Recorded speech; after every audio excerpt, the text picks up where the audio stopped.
The Texas Panhandle in 1878 wasn't a place for the faint of heart. It was a land of bleached bones and broken promises, where the sun beat down with the fury of a vengeful god. For Lucinda Dalton, a widow clinging to the only home she'd ever known, survival was a daily battle fought with grit and gunpowder. She thought she had seen the worst this unforgiving land had to offer: the drought, the sickness that took her husband, the loneliness that gnawed at her soul. But she was wrong. One blistering afternoon, a sound on the wind, thin and desperate, would lead her to a choice that would rewrite her future and ignite a conflict that threatened to burn everything she held dear to the ground. She was about to discover that the most dangerous thing in the West wasn't the heat or the rattlesnakes. It was the desperate heart of a father. The heat was a physical presence. It shimmered above the alkali flats, distorting the distant mesas into drunken, wobbling specters. Lucinda May Dalton squinted her hand, shielding her eyes as she scanned the horizon. There was nothing. Nothing but the endless, brutal expanse of baked earth and the shimmering, merciless sky. It had been 2 years since the fever took Samuel, leaving her the sole guardian of their 300 acres of dust and defiance, a small ranch held together by sweat memory and the stubborn refusal to surrender. Her property, the Dalton homestead, was an island in a sea of desolation, its only redeeming feature a slender, life-giving artery called Whispering Creek. The creek was the reason they'd settled here, and the reason she'd die before letting it go. That afternoon, the silence was different. Usually it was a heavy blanket, comforting in its familiarity. Today it was thin, stretched, taut, and pricked by a sound she couldn't initially place. It was a high-pitched, reedy cry, almost lost in the keening of the wind that scraped across the plains. At first she dismissed it as a hawk or a coyote pup, but it came again sharper this time, laced with a note of pure, unadulterated terror. Curiosity, a dangerous commodity in this land, got the better of her. With her Winchester rifle resting in the crook of her arm, its stock worn smooth by her and Samuel's hands, she stepped off the porch of her small sod house. The wood groaned under her worn leather boots. She walked toward the sound, her eyes scanning the rock-strewn gully that bordered the western edge of her property. As she drew closer, the crying was joined by other sounds, the low, guttural growls and excited yips of coyotes. Her blood ran cold. They were hunting. She quickened her pace, her heart hammering against her ribs. Cresting a small rise, she saw them. A pack of 5, lean and mangy, their fur the color of the dust they stood on. They were circling something small, a bundle of something lying near the base of a thorny mesquite bush. One of the larger coyotes darted in, snapping its jaws. The bundle let out another terrified wail. It wasn't an animal, it was a baby. Every instinct screamed at her to turn back. This was not her fight. This was the wild, unforgiving law of the land playing out. But the sound of that cry, so utterly helpless, hooked into her soul. She thought of the small, unmarked grave next to Samuel's, the child she had carried for 6 months and lost to a bitter winter chill. A fire cold and hard ignited in her chest. "Get away from him!" she roared, her voice swallowed by the vastness, but sharp enough to make the coyotes flinch. She raised the Winchester, the metal hot against her shoulder. She didn't have a clean shot at the animals without risking the child. She fired into the air. The crack of the rifle echoed across the plain, sharp and violent. The coyotes scattered for a moment, startled, their yellow eyes glowing with feral cunning. But hunger was a stronger master than fear. They regrouped, snarling, their attention divided between her and their intended meal. Lucinda knew she had to close the distance. She scrambled down the rocky incline, her boots slipping on the loose scree. Get out of here, you devil dogs!" The pack leader, a grizzled male with a torn ear and a black-lipped snarl, decided to challenge her. It lowered its head and charged. There was no time to aim. She swung the heavy rifle like a club, catching the animal across the skull with a sickening crunch of bone. It yelped a choked, pathetic sound and crumpled into a heap. The remaining four hesitated, the smell of their leader's blood confusing them. That was all the opening she needed. She rushed forward, screaming with a fury she didn't know she possessed, and scooped up the bundle from the dirt. She didn't dare look at it. She just turned and ran, scrambling back up the rise, the yips and snarls of the pack chasing her heels. She didn't stop until the solid wood of her front door was slammed shut and the heavy bar dropped into place. Her lungs burned. Her hands trembled so violently she could barely stand. She leaned against the door, listening. The coyotes whined and scratched at the wood for a minute before the scent of their fallen leader drew them back to the gully. Only then did she allow herself to look down at what she held in her arms. It was a baby boy, no more than a few months old. He was wrapped in a piece of rawhide, intricately beaded in a pattern she didn't recognize, but it was undeniably Comanche. His skin was feverish, his face scratched and caked with dirt. A nasty gash from a coyote's tooth oozed blood on his tiny arm. His eyes were squeezed shut, and his breathing was a shallow, ragged whisper. He was dying. Her mind raced. Whose child was this? Where were his people? A Comanche baby this deep into settled territory meant only one thing. There had been a raid, a fight, something violent. Taking him in was an act of madness. If his people came looking for him, they might see her as a kidnapper and burn her home to the ground. If the townsfolk from Redemption Gulch, 20 miles east, found out she was harboring a savage, she'd be ostracized or worse. The Texas Rangers wouldn't ask questions. She should leave him on the porch. Let nature take its course. It was the sensible thing to do, the safe thing to do. The baby stirred his tiny hand, uncurling. His fingers, impossibly small, brushed against her rough, calloused palm. In that moment, he wasn't a Comanche. He wasn't a symbol of a war she wanted no part in. He was a child alone and dying. He was the ghost of her own lost hope. "Damn it all," she whispered to the empty room, her voice thick with emotion. "Damn it all to hell." Carefully she carried him to the small basin of water she kept by the stove. The fight against the coyotes was over. The fight for his life was just beginning. The first night was a descent into a waking nightmare. The baby whom she had taken to calling Little Cat for the fierce, tiny sounds he made burned with a fever that seemed determined to consume him. Lucinda worked with a frantic, desperate energy, her small home transformed into an infirmary. She cleaned the coyote bite on his arm first, her stomach churning at the sight of the torn flesh. She had no doctor's tools, only what the land and her own hard-won knowledge provided. She washed it with whiskey, a precious commodity she saved for the worst snake bites or deepest despairs, and listened to the child's agonized shriek, a sound that pierced her heart.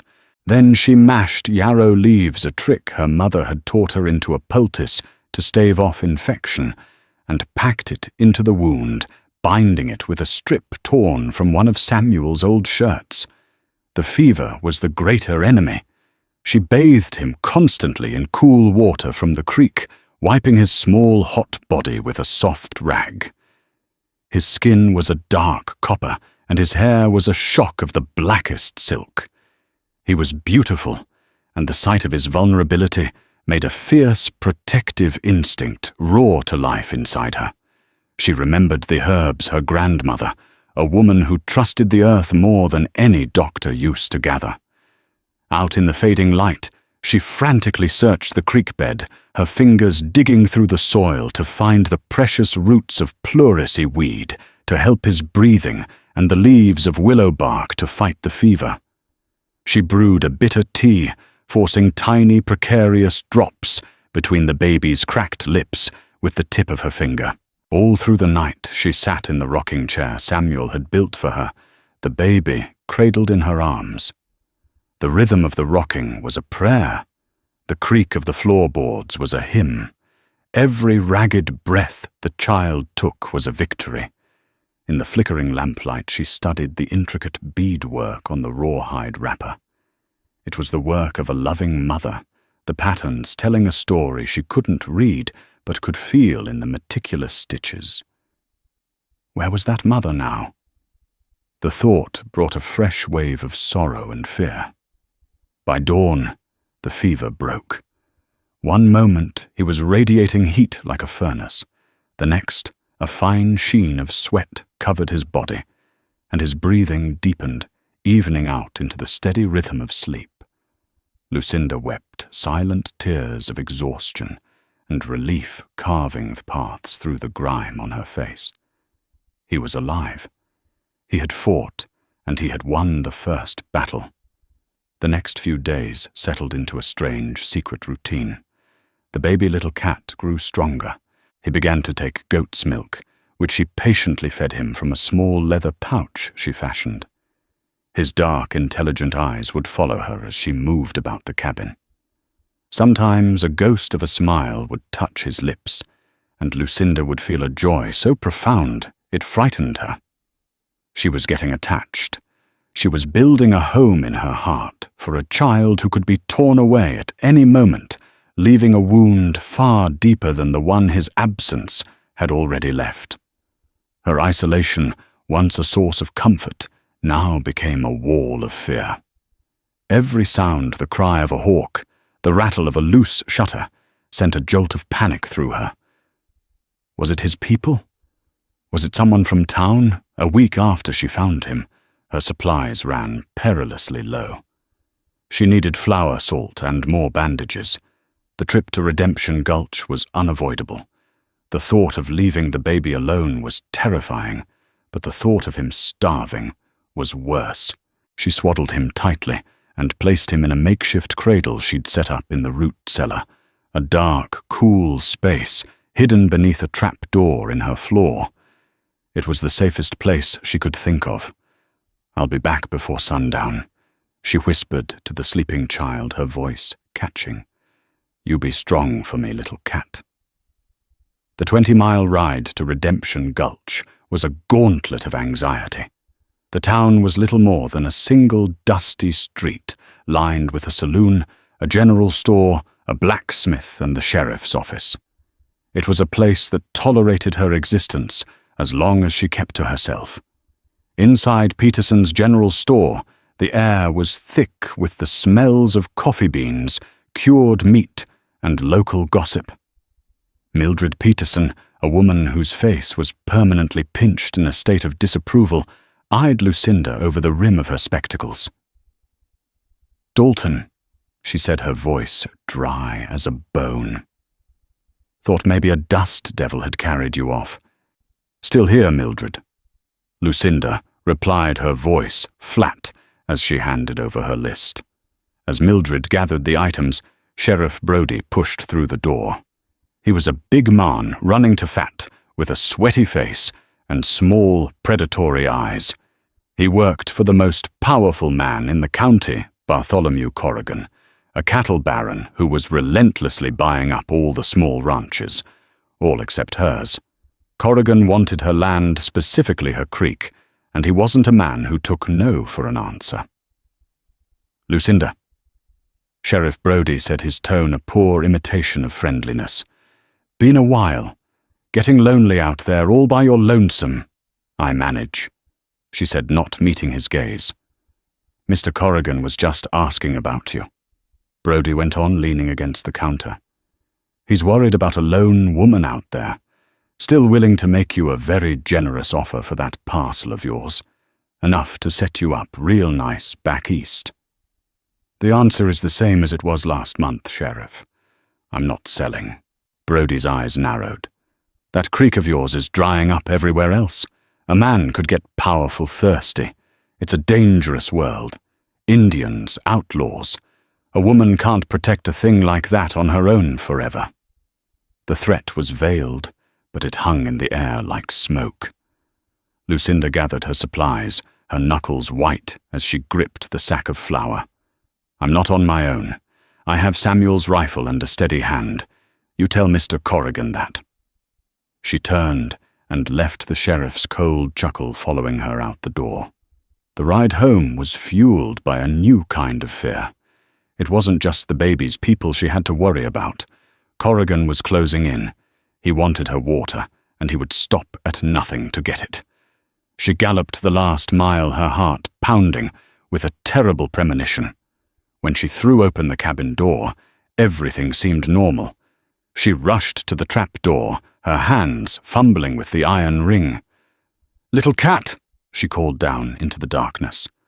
There was no answer, only silence. A thick, suffocating silence that told her something was terribly wrong. Her world tilted on its axis. He was gone. Panic, cold and sharp, seized Lucinda. She dropped her sack of supplies, flour puffing out in a white cloud on the floorboards. She scrambled down the ladder into the root cellar, the lantern in her hand, casting frantic, dancing shadows on the earthen walls. The cradle was empty. The small blanket lay rumpled, as if its occupant had simply vanished. "No!" She breathed the word, a raw whisper of disbelief. "No, no, no." Her mind reeled. Had the coyotes somehow gotten in? Impossible. The cabin was sealed. Had he been taken? Her eyes darted around the cellar. There was no sign of a struggle.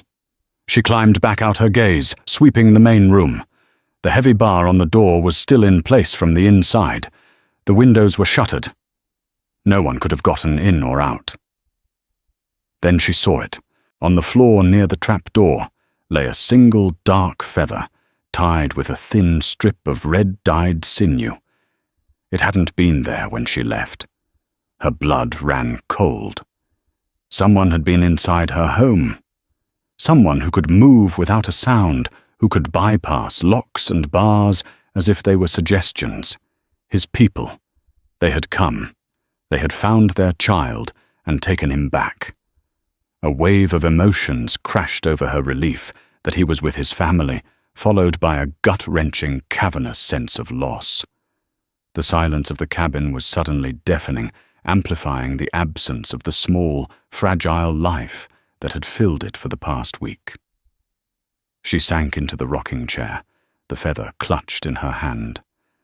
And for the first time since Samuel's death, she felt utterly and completely alone. The brief, unexpected season of motherhood was over. The next few days were a blur of hollow routine. She mucked out the stable, mended a fence, and patched the roof, the physical labor, a welcome distraction from the ache in her chest. But at night the silence returned, and with it the ghosts. The ghost of Samuel, the ghost of her stillborn daughter, and now the ghost of a little Comanche baby who had stolen a piece of her heart. The threat from Bartholomew Corrigan, however, was no ghost. It was real, and it was escalating. A week after her trip to town, two of his ranch hands, rough men with cruel eyes and tobacco-stained teeth, rode onto her property. They didn't bother with the gate, simply cutting the wire fence Samuel had so painstakingly stretched. "Ma'am," one of them drawled, staying on his horse, while the other dismounted and made a show of walking to her well pump. "Mr. Corrigan sent us. He's heard talk of Comanches in the area. Just wanted to make sure you were safe." The man at the well pumped water into his hat and let his horse drink a deliberate act of ownership. "Mighty fine water," he said. "Be a shame if the source got tainted." Lucinda stood on her porch, the Winchester held loosely at her side, its barrel pointed at the ground, but ready. "I'm safe enough. And my water is for my stock. Tell your boss to keep his mongrels on his own land." The first man chuckled a humorless sound. "That's the thing, ma'am. Mr. Corrigan is starting to think all this land is his land. He's just waiting for the paperwork to catch up. He tipped his hat. You have a good day now.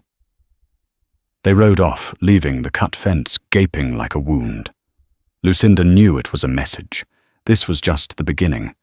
Corrigan was testing her, pushing her, seeing how much pressure she could take before she broke. The whispers in Redemption Gulch had started too. On her next trip for supplies, she could feel the change. People who used to give her a polite nod now averted their eyes. Mildred Peterson was frostier than ever, practically throwing her purchases onto the counter. Heard you had some trouble out your way, Mildred said, her voice laced with insinuation. Just a cut fence, Lucinda replied evenly. That's not what I hear, Mildred pressed, lowering her voice. Frank the blacksmith's boy said he saw tracks near your property. Shod horses and others, unshod. Said they looked like Indian ponies.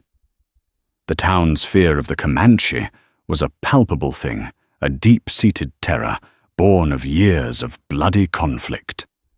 To be associated with them, even tangentially, was to be branded a sympathizer, a traitor. Frank's a boy with an imagination, Lucinda said, her jaw tight. And I'm a widow, trying to run a ranch. I don't have time for gossip. But the seed of suspicion had been planted. She was the woman who lived alone, the woman who refused to sell to the most powerful man around, and now the woman who had unexplained tracks on her land.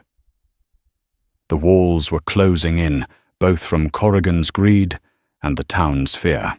That night, a storm rolled in a magnificent, violent spectacle of the plains. Lightning split the sky, illuminating the landscape in stark monochrome flashes. Thunder rattled the very foundations of her small house.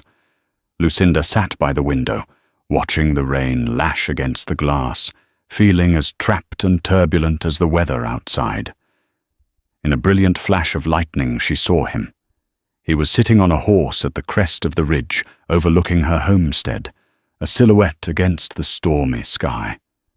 He was motionless, a statue of a man watching her house. He was too far away to make out any features, but she knew. It wasn't one of Corrigan's men. He was an Indian, a warrior. Fear, primal and immediate, shot through her. She ducked away from the window, her hand instinctively going for the rifle propped against the wall. Had they come back? Was it not the baby's family who had taken him? Was this a war party? She crept to the window and peered through a crack in the shutters. He was still there, a silent, unmoving sentinel in the heart of the storm. He wasn't attacking. He was just watching, waiting. For the rest of the night, every crash of thunder sounded like a hoofbeat, every gust of wind like a war cry. She didn't sleep. She sat in her chair, the Winchester across her lap, her eyes fixed on the ridge. When the first grey light of dawn broke through the clouds, he was gone. He had been a shadow in the storm, a whisper on the wind. But Lucinda knew, with a chilling certainty, that he would be back, and when he returned, he would not be coming for the child. He would be coming for her. The watching continued for 3 days. He was never close, never threatening, but always present. At dawn, she would see his silhouette on the eastern ridge. At midday, a flicker of movement in the cottonwoods by the creek. At dusk, a lone figure on the western mesa, outlined against the bleeding sunset. He was a ghost on the edges of her world, a constant, unnerving presence. Lucinda existed in a state of high alert, every nerve frayed. She did her chores with the Winchester slung over her shoulder, her eyes constantly scanning the horizon. She slept in her clothes, the rifle by her bed. The fear was a physical thing, a cold knot in her stomach. Yet beneath the fear, something else was stirring, a profound and unsettling curiosity. He hadn't tried to harm her. He hadn't stolen her livestock or tried to burn her down. He just watched. On the fourth day he made his move. It was late afternoon. The sun was beginning its slow descent, painting the sky in hues of orange and violet. Lucinda was in the corral, brushing down her mare Bess, when the horse suddenly went rigid. Her ears swiveled, her nostrils flared, and she let out a low, nervous whinny. Lucinda went still, her hand resting on Bess's neck. She listened. There was no sound but the ever-present wind. She slowly reached for the rifle propped against the corral fence. There is no need for that. The voice was deep and calm, spoken with a heavy accent, but clear diction. It came from behind her. She spun around, bringing the rifle up to her shoulder in a single fluid motion. He stood just outside the corral, not 20 feet away. He had approached on foot, his moccasins making no sound on the hard-packed earth. He was tall and broad-shouldered, with a face that looked as if it had been carved from the very rock of the mesas.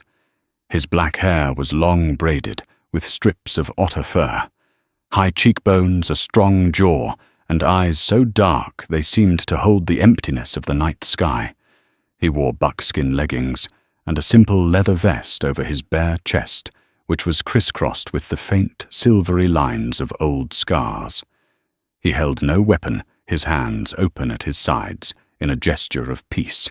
But there was a power radiating from him, a stillness that was more intimidating than any overt threat. It was the man from the ridge. "Who are you?" Lucinda demanded, her voice steadier than she felt. The Winchester's sights were trained on the center of his chest. "My name is Kamatia," he said. His eyes flickered down to the rifle, and then back to her face. "I have not come to harm you." "You've been spying on me for days." She counted her knuckles white on the gun stock. "Forgive me if I don't take you at your word." He gave a slight, almost imperceptible nod. "I have been watching. I had to be certain." "Certain of what?" Instead of answering, he looked past her, his gaze fixing on the small sod house. "You have a brave heart, Lucinda Dalton." Hearing him say her name was a shock. It felt intimate, proprietary. "How do you know my name?" "The wind carries whispers. The men in your town, they speak of the stubborn widow at Whispering Creek." He took a slow step forward. "Do not shoot. I have come to give you thanks." "Thanks for what?" she asked, though a dawning realization was beginning to bloom in her mind. He raised a hand and pointed a long, calloused finger toward the house. "My son. You saved my son." The words hung in the air between them. The pieces clicked into place, the baby, the feather, the silent watching. This was the father. The silent rider in the storm was a grieving parent who had been observing the woman who held his child's life in her hands. Slowly, cautiously, she lowered the rifle, though she kept it held tight across her body. "He's alive. He's well." A flicker of profound emotion crossed Kamatia's stoic face, a brief crack in the granite facade. "He is. He is with his grandmother now. The bite you tended, your medicine was strong. The shaman said you saved him from the spirit of the rot." He paused. "His name is not Little Cat. It is Tohopko. It means wild cat. It seems you knew him well." The relief was so overwhelming, it made her dizzy. "I found him in the gully. The coyotes." "I know," Kamatia interrupted, his voice low and tight with remembered pain. "I have seen the dead one." He looked at her, and for the first time she saw past the warrior. She saw the anguish of a father who had almost lost everything. "We were attacked. A rival band, the Kiowa. In the chaos of the fight, my wife was killed. Tohopko was strapped to her cradle board. The horse bolted. We searched for 2 days. We found the horse, the empty cradle board. We found tracks of coyotes. We believed he was gone. We mourned him. Lucinda could barely imagine the horror. How did you find him here? My brother scouting found the tracks of a woman's boot leading from the gully. He found the blood of the coyote you killed. He followed them here. He is the one who took the boy from your cellar. He moves like a shadow. He left the feather so you would know it was our people, not your enemies. It all made sense. The silent retrieval, the watching. They hadn't been judging her. They had been honoring her, trying to understand the strange white woman who would fight a pack of coyotes for a Comanche child. I did what anyone would have done, she said quietly. Camatia shook his head. No, not anyone. My people are hunted in this land. Your people see us as less than human. A white woman who saves a Comanche baby is rarer than a river in the desert. You showed him a mother's heart when his own mother's had been silenced. You gave me back my son. For this my life is in your debt. The weight of his words, the sheer intensity in his dark eyes was staggering. In the Comanche world, a debt of life was the most sacred bond that could exist. There is no debt, she said, uncomfortable with the gravity of the moment. I'm just glad he is safe. He stood there for a long moment, the setting sun casting his long shadow over her. He was studying her, his gaze taking in her worn dress, the calluses on her hands, the stubborn set of her jaw. He saw not just a woman, but a survivor, a fighter. He saw a strength that mirrored his own. The debt remains, he said finally, and it must be paid. The men who want your land, the ones you call Corrigan and Brody, their greed, is a sickness that spreads. They push into our hunting grounds from the west, and they squeeze you from the east. They are my enemy, as much as they are yours. He took another step closer, his presence commanding his voice, dropping to a serious, almost ceremonial tone. You are a warrior woman, alone on this island of water. I am a war chief, with no wife to anchor my home. You saved the future of my bloodline. I will save the future of yours. He looked directly into her eyes, his gaze unwavering. Lucinda Dalton, to honor this debt and to forge an alliance that will protect us both, I have come to offer you marriage. The proposal struck Lucinda with the force of a physical blow. The wind seemed to die, the chirping of the crickets ceased, and the entire world narrowed to the space between her and the Comanche war chief. Marriage. The word was so absurd, so utterly alien in this context, that she almost laughed. But there was no humor in Camatia's dark, serious eyes. He was not making a romantic overture. He was forging a treaty. Marriage. She finally managed to choke out the word, tasting strange on her tongue. You can't be serious. I am a chief of the Antelope Band. I do not speak words I do not mean. He replied, his tone even betraying no offense at her shock. This is not a proposal of the heart as your people know it. It is a pact, a binding of two peoples against a common enemy. Lucinda shook her head, trying to clear the fog of disbelief. I can't. My husband Samuel is buried on that hill. I am a white woman. You are, she trailed off, not wanting to say the words, but the chasm between their worlds was vast and undeniable. I am Comanche, he finished for her, his voice hard as flint. And you are a white woman. I see this. But I also see a woman who draws a line in the dust and dares the world to cross it. I see a woman who needs allies. Do your people help you? Does your sheriff protect you? No. They conspire to steal from you. They whisper about you. You are as alone in your world as I am in mine. Every word was true, and the truth of it stung. She was utterly alone. Corrigan was circling like a vulture, the town was turning on her, and her only companion had been a child who wasn't hers. What would this marriage even mean? She asked the question, feeling both practical and insane. It means this, Kamatia said, gesturing to the land around them. This homestead becomes my home. My warriors become your guardians. When Corrigan's men ride to your fence, they will not find a lone woman.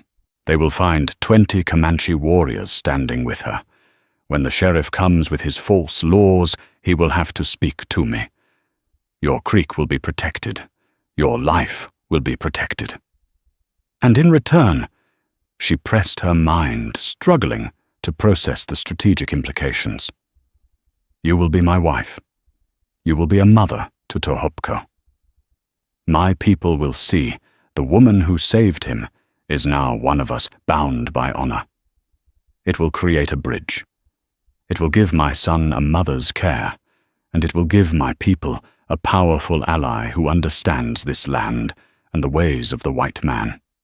He paused, his gaze intense. I do not ask for your bed. I do not ask for your heart. That is a thing that must be earned if it is ever to be given. I ask for your name. I ask for your alliance.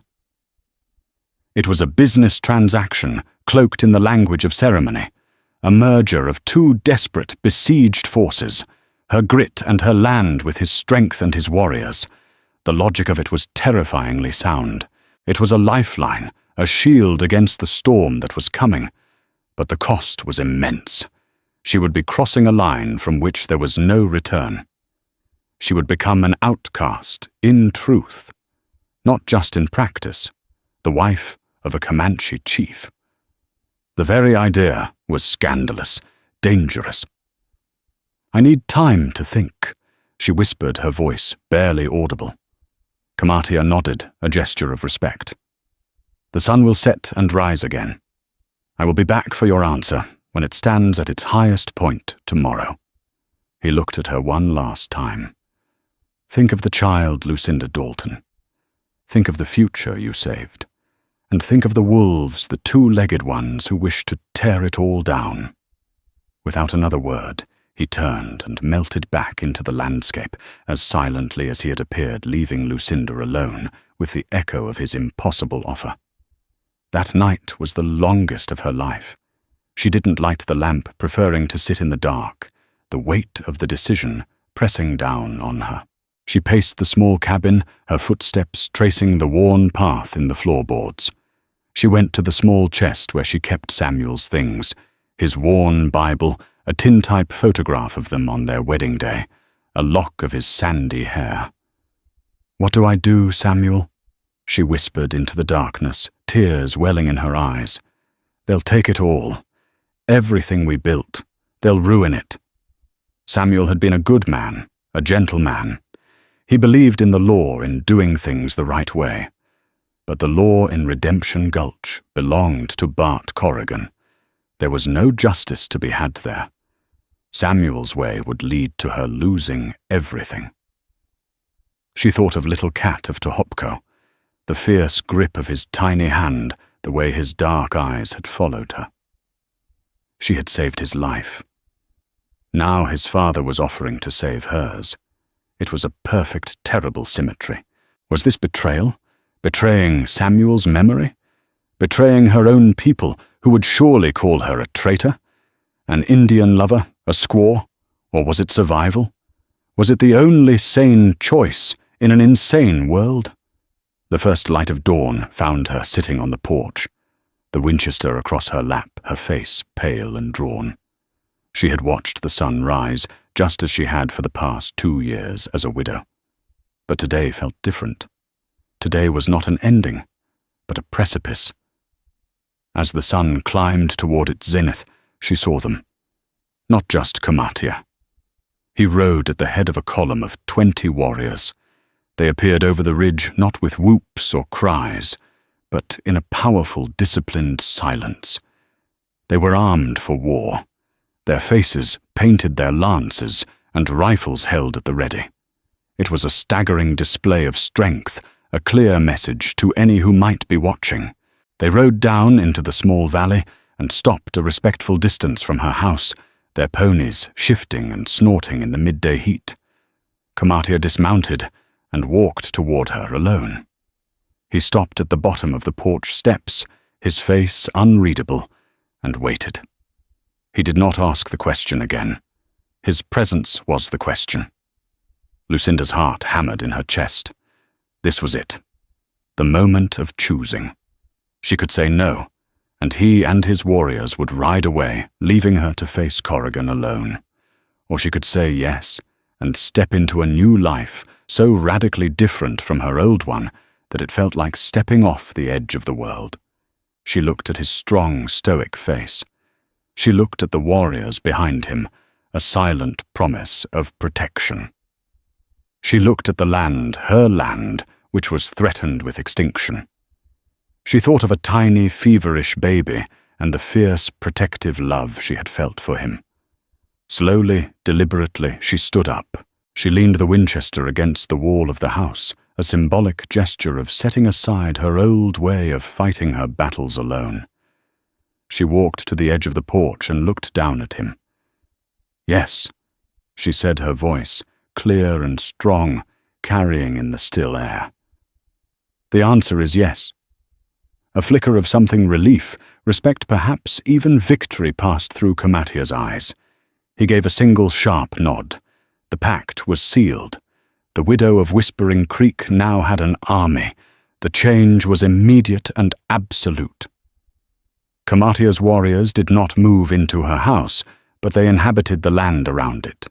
They set up a small, discreet camp in the cottonwood grove by the creek, their lodges blending so perfectly with the landscape that a casual observer would miss them entirely. Sentries, silent and unseen, took up positions on the high ridges, their sharp eyes watching every approach. The Dalton homestead was no longer an isolated ranch. It was a fortress. Life for Lucinda transformed into a surreal blend of two cultures.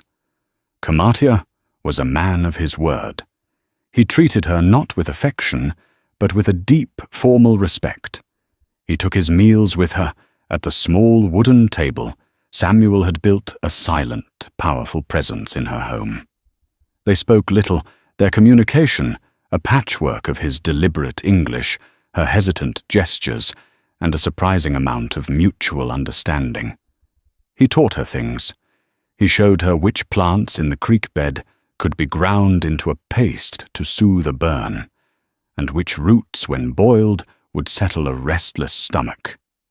He pointed out the subtle signs of animal tracks she had never noticed, and taught her to read the sky for warnings of a coming storm. In return, she shared her coffee, strong and black, and taught him the names of her tools and the workings of the water pump. It was a slow, cautious dance of discovery.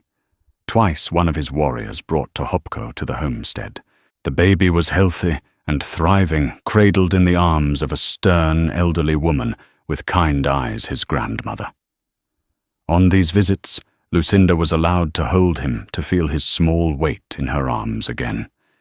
Seeing the child, she knew she had made the right choice. Kamatia would watch her with his son, his stoic expression unreadable, but she sensed a quiet approval. He was seeing her not as a white woman, but as a mother. The news of this unholy alliance spread through Redemption Gulch like a prairie fire. It was carried by one of Corrigan's ranch hands, who had ridden out to deliver another warning, only to be met at the property line by two silent, armed Comanche warriors. The ranch hand had fled back to town with a wild-eyed story of the Dalton widow shacking up with a whole band of savages. The reaction was predictable and venomous. She was now officially a pariah. Mildred Peterson refused to sell her supplies, turning her back when Lucinda entered the store. The blacksmith, a man who had once been friendly with Samuel, spat on the ground as she passed. They called her Comanche Joe, a name dripping with scorn and disgust. Only Dr. Garrett, a weary intellectual from back east, who was perpetually disappointed by the lack of civilization in the West, offered a sliver of humanity.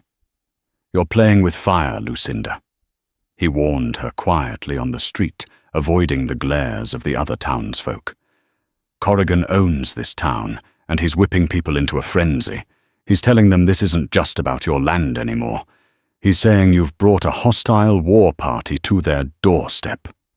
"They're not hostile," Lucinda countered. "They're protecting their own." "That's not how Corrigan is spinning it," Dr. Garrett said, shaking his head sadly. "Be careful." Bartholomew Corrigan was indeed spinning it. He saw this not as a setback, but as a golden opportunity. He could no longer paint this as a simple land dispute against a helpless widow. Now it was a righteous crusade. He was the brave citizen protecting the good people of Redemption Gulch from an Indian menace harbored by a traitorous woman. It was the perfect pretext to raise a posse and wipe out both Lucinda and her newfound allies, seizing the land under the guise of public safety. He went straight to Sheriff Brody. "You're going to deputize 20 of my men," Corrigan ordered, his voice low and menacing in the confines of the sheriff's office. "We're going out there to eradicate a threat to this community." Brody, ever the sycophant, but also a coward, hesitated. "Bart riding onto her land with a posse? That's a provocation. The Rangers might get involved." Corrigan slammed his fist on the desk. "The Rangers are 100 miles and 3 days away. By the time they get here, the threat will be neutralized, and we'll be town heroes. That woman has brought a nest of vipers to our doorstep. Are you the law, or are you going to let a bunch of heathens and a turncoat widow dictate terms?" The pressure was too much. Brody buckled as Corrigan knew he would. The sheriff began signing deputization papers for Corrigan's most ruthless ranch hands, and a handful of frightened, easily led townsmen. A war was coming to Whispering Creek. The news reached Lucinda through one of Kamatia's scouts, a young brave named Chackley, who moved through the plains like the wind. He reported a large group of men gathering at the Corrigan ranch, cleaning rifles and saddling horses. Kamatia received the news with grim stoicism. He gathered his warriors in the cottonwood grove, their mood shifting from watchful peace to a quiet, lethal readiness. Lucinda found him there, watching his men prepare. "They're coming," she said, her voice tight. "Yes," he replied, his eyes on the horizon. "They believe because they are many, they are strong. They do not understand this land. It does not fight for them." A cold fear sharper than any she had felt before gripped her. This was no longer about intimidation or threats. Men would die. Blood would be spilled on her land. "There has to be another way." "There is not," Kamatia said, turning to face her. "Corrigan's greed is a hungry wolf. It will not stop until it is fed or it is killed." He looked at her, his gaze searching. "Are you afraid?" "I'm terrified," she admitted, her voice trembling slightly. "Good," he said, a surprising softness in his tone. "Fear keeps you sharp. Your husband, Samuel, he was not a fighter." It was a statement, not a question. The mention of Samuel startled her. No, he was a builder, a farmer. He believed in the law. "And the law failed him," Kamatia said. His eyes locked with hers, and in that moment he decided to tell her a truth he had learned from his scouts, a story pieced together from drunken boasts in the Redemption Gulch saloon. "Sheriff Brody was there the day the fever was said to have taken your husband. But Samuel Dalton didn't have the fever. He had a disagreement with Corrigan over water rights. Brody and 2 of Corrigan's men held him down, while Corrigan encouraged him to see reason. The fever was an invention to hide the bruises." The world tilted, the ground falling away beneath Lucinda's feet. Samuel, her gentle Samuel, he hadn't just died. He had been murdered. The sickness, the peaceful passing she had grieved. It was all a lie. They had killed him to get to her land. The fear in her heart was instantly consumed by a white-hot, cleansing rage. The last vestiges of her old self, the grieving widow, the law-abiding citizen, were burned away. In their place stood something harder, something colder, something forged in the unforgiving fire of the West. She looked at Camatia, her blue eyes now chips of ice. "When they come," she said, her voice devoid of any tremor, "they're not just trespassing on my land. They are standing on my husband's grave. Make sure they know it." Camatia nodded slowly, a deep respect dawning in his eyes. He was no longer looking at just an ally. He was looking at a warrior. Corrigan's posse of 30 men rode onto the Dalton homestead at dawn, finding an unnerving silence where they expected a fight. The land itself seemed to be holding its breath. They found Lucinda waiting on the porch, not in a widow's dress, but in work trousers, the Winchester resting across her lap. She was not a victim. She was the bait. Corrigan reined in his horse, 50 yards from the house, the posse fanning out behind him. He smirked at the sight of her. "Well, look at this. Comanche Joe herself. I gave you a chance to walk away, woman. Now I'm here to reclaim this land for decent folk." "This land is mine, Bart," Lucinda called out, her voice ringing with steel. "Bought and paid for with the sweat and blood of my husband." "Your husband is dead," Corrigan spat. "And you've dishonored him by laying with savages?"